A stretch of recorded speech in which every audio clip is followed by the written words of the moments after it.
I'm Yvonne Williams. I'm here at the Ladies Entrepreneur SCORE event for the Macon Startup Week activities. I'm the president of the Greater Macon Chamber of Commerce, and we're happy to be partners with SCORE. In fact, we have a SCORE office in our building that allows people to come to the chamber offices and access the SCORE mentoring, counseling, connectivity, ways that they can really engage in the community. And we welcome the SCORE people that are interested in that service because they end up becoming chamber members, and then they have a long-term connection to the community. So this is a very valuable evening. We've had a great panel discussion. We have people who are really networking, and that's going to be building new businesses for Macon, Georgia. So what better thing could we be doing together as we promote entrepreneurship in the great city of Macon? And so the roadmap, have a plan, but don't write it in ink, I would say. Just prep for what comes and make sure that you're adding value. I would say as soon as you can, I did, hire experts, find your strengths and then identifying your weaknesses, going out and hiring and finding or even networking for those gaps. That just makes you smarter, right? So never felt bad about not knowing something. Through the whole thing, I raised 3 kids and I have a husband and I have parents, they're in their upper 80s now. And you deal with the whole guilt thing, right?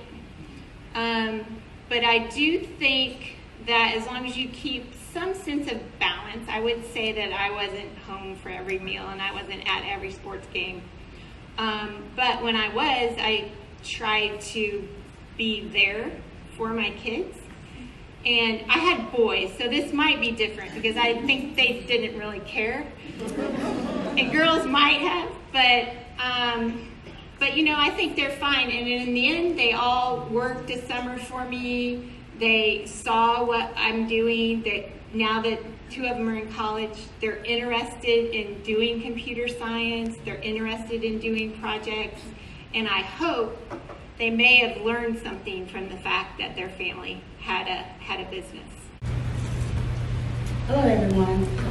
So as Laura stated earlier, my role kind of being an entrepreneur just kind of fell into my lap. I never really planned to have my own storefront or even really have a business. I just really enjoyed decorating and providing that service to customers that came to me. Over the years, the demand just grew. The customers' main focus was that they were being provided with a cake that looked good, but it did not taste good. So once I started to venture into this a little bit more, it's like, okay, I need to have a product that not only looks good, but it tastes as good as well. So that's what I continued to work on day to day, and finally I was able to develop a product that worked for us. And then now, here I am, 2017, opened up a storefront. And 2 years later, we're still in the same location. When I first started, I thought I could do it all. I had many hats. I was like, okay, well, this person's charging this much. I can save that. I can do it myself. They learned it. I can learn it as well. But over the years, and once we started growing, I had to quickly realize that I can't do it all if I wanted to grow. So I had to reach out to marketing, tax help, and then eventually SCORE. I found out about SCORE a few months after we opened up, and reached out to the mentors and been constantly working with them. Yeah. Hi everyone. I actually have worked in accounting, operational accounting, so I've taken the books from people and just doing all the work. I've done internal audits. I've done the processes like we're going to talk about, for big public accounting offices, and not public offices, not accounting offices. And so in 2016, when I moved back to Middle Georgia, I had a really hard time finding a job. I took a pay cut. I couldn't really find my footing. And I took a job, I was referred to a couple of people, but I still wasn't fulfilled. Working in accounting for the last 3 years was a preparation. It's been 3 years, but it's been 10 years, right, in my business field. 3 years where I just decided that I was going to go on my own. And working in this field also gave me a lot of knowledge about what business owners struggle with. Accounting is obviously at the core of every business. So understanding your financial statements is probably, as a SCORE volunteer, the question that I always get asked.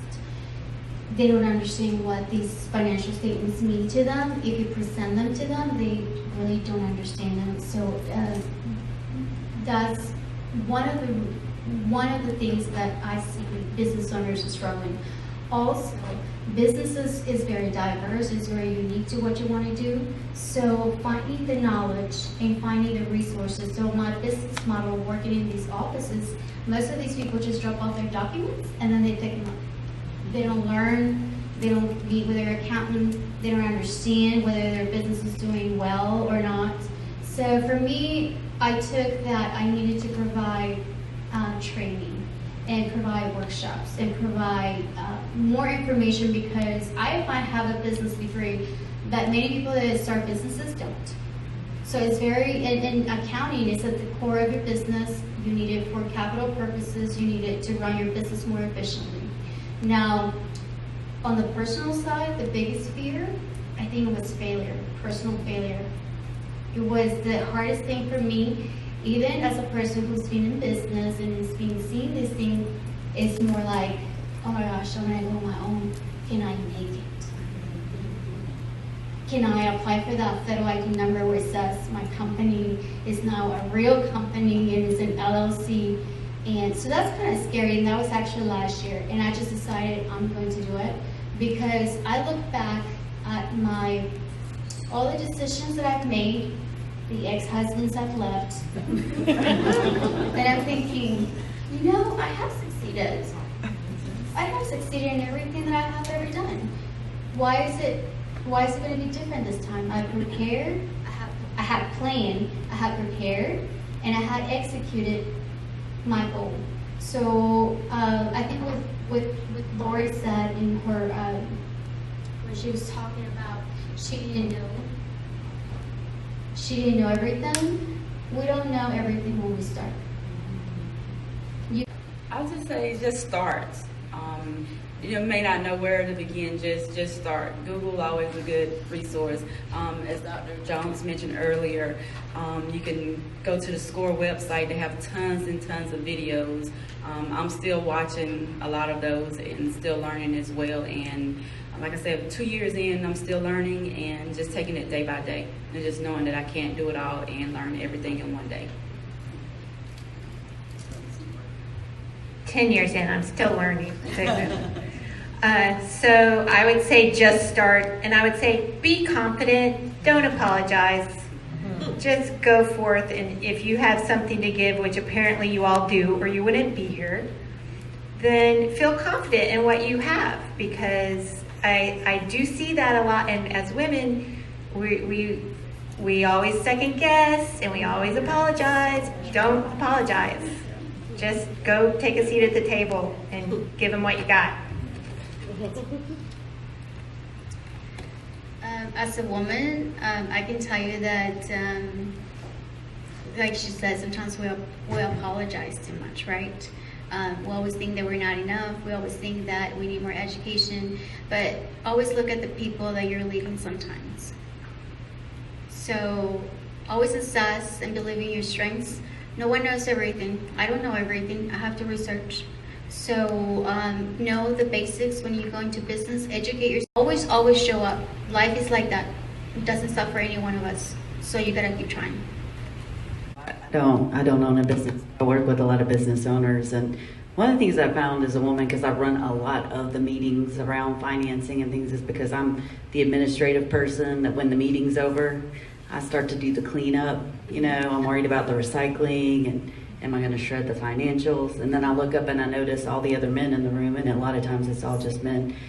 That's when they start doing the networking, and I totally miss out. And then a lot of times I don't have the confidence to bring myself back to the table. So let's be sure to have that confidence, and let's really take advantage tonight, and let's network and build this team. And can you all join me in giving these lovely ladies a round of applause? I started my business in 2005, and I'm always learning. I'm always learning. Sometimes I'm in presentations, I'm learning what not to do.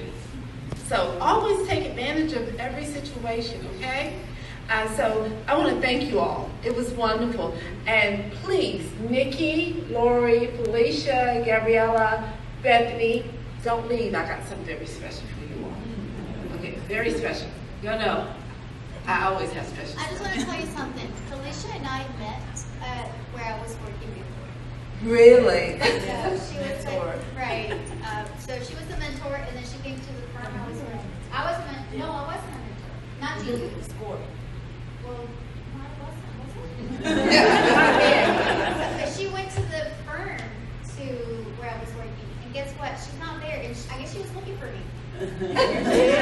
Clients, because you are more just than one service. There's a lot of things that come with you.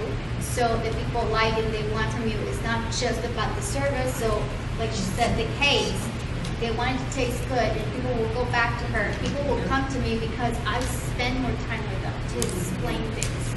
So everybody's different. So that's part of your personal brand. It's a good team. You got to make sure that you trust the people that are handling your money. And guess what? Gabriella is my accountant also.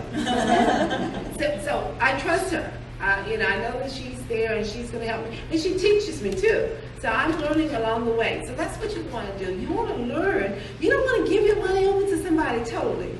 You need to know what's going on. And she's open to let you know what's going on, to teach you and help you.